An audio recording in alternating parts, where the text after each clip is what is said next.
আসসালামু আলাইকুম। Welcome back to my channel. সম্মানিত ভিউয়ার্স, আমার এখানে বেশ খানিকটা মটরশুঁটি আছে। আমি আজকে এই মটরশুঁটিগুলো ফ্রিজ আপ করব। মটরশুঁটি সারা বছর জুড়ে আমি রাখবো, সেজন্য একটু বেশ খানিকটা মটরশুঁটি আমার এখানে আছে, 3 কেজির মতন। মটরশুঁটিটা যেভাবে আমি রেডি করব, সেজন্য আমার লাগবে চিনি। আমি এখানে 4 চামচ চিনি নিচ্ছি। আর লাগবে আমার বরফ পানি, আর লাগবে মটরশুঁটি। আমি এখানে ফ্রেশ মটরশুঁটিগুলো নিচ্ছি। বাজারে 2 রকমের মটরশুঁটি পাওয়া যায়, একটা সিলে পরিষ্কার করে রাখে এরকম, আর একটা সিম সহ রাখে। তা আমি সিম সহ নিয়ে আসছি। সিম সহ নিয়ে আসার পরে আমি এটা বাসায় এনেছি। আমার এখানে অনেকটা মটরশুঁটি আছে। আমি এই মটরশুঁটিটা সারা বছরের জন্য সংরক্ষণ করব। কিচেনে চলে আসলাম।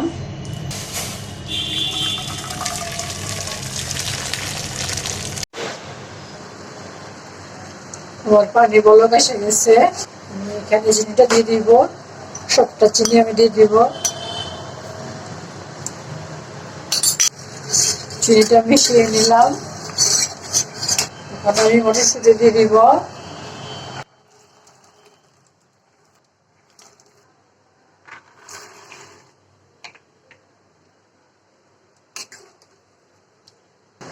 এখন বেশি সময় নিয়ে জাল করা যাবে না, মটরশুঁটি সিদ্ধ করা যাবে না।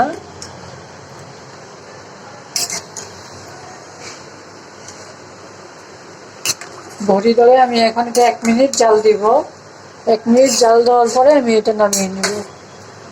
নামিয়ে ঠান্ডা পানিতে দিয়ে দেব।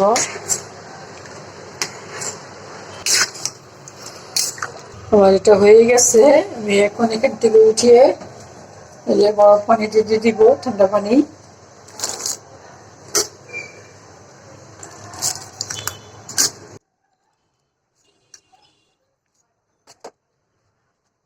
এখন ভিউয়ার্স, যে আমি মটরশুঁটিটা গরম পানি থেকে বরফ পানিতে ভিজিয়ে পানি জড়িয়ে নিয়ে আসলাম।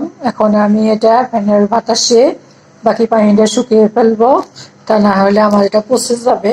এটা আমার সারা বছর থাকবে, নষ্ট হবে না। আমি এখানে পাতলা একটা সুতির কাপড় দিয়ে দিব, পানিটা শুকিয়ে ফেলবো আমি।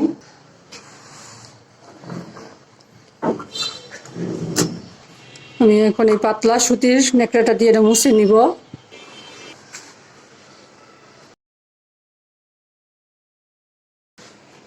আমি এখন ফ্যান ছেড়ে দিব, ফ্যানের বাতাসে এটা শুকিয়ে নিব। পানিটা আমি এই সুতির ন্যাকড়াটা দিয়ে মুছে নিচ্ছি। এখন একটু ফ্যানের বাতাস দিয়ে তারপরে এটা রেখে দিব। এই যে মটরশুঁটিটা আমি ফ্যানের বাতাসে শুকিয়ে নিলাম। এখন আমি প্যাকেট করে রেখে দিব। আমি এই মটরশুঁটিটা স্টোর করার জন্য আমি একদম নতুন, একদম ক্লিন পরিষ্কার একটা পলি নিব। পলিথিনে রাখবো, বক্সেও রাখা যায়।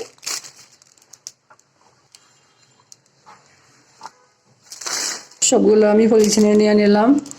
এটা ডিপে রাখলে 1 বছর রাখা যাবে, কিচ্ছু হবে না। আমি ডিপে রাখবো ফ্রিজের। 2 প্যাকেট হচ্ছে আমার।